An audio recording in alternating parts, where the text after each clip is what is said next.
पाक अफगान सरहद पर एक बार फिर अफगान तालिबान की बिलाश्तियाल फायरिंग। पाक फौज की भरपूर जवाबी कार्रवाई। अफगान पोस्टों में आग भड़क उठी।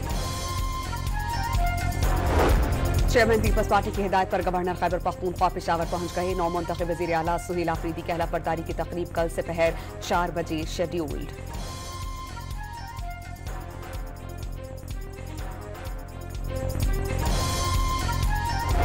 TLP सरबराह साद रिजवी के घर से 14 करोड़ 44 लाख रुपए की पाकिस्तानी करेंसी, तकरीबन 2 किलोग्राम सोना, 25 लाख रुपए मालियत की गैर मुल्की करेंसी और दीगर सामान बरामद। पुलिस छापे की तफसीलात जारी।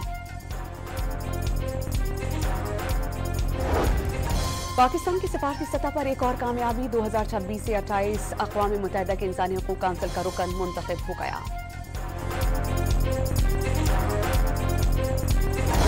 वज़ीर ख़जाना मोहम्मद औरंगज़ेब ने रवां हफ्ते IMF से स्टाफ लेवल मुआहदे का इम्कान जाहिर कर दिया। आलमी इदारे से मुआशी अहदाफ, इस्लाहात और दीगर निकात पर बातचीत तामीरी करार दे दी।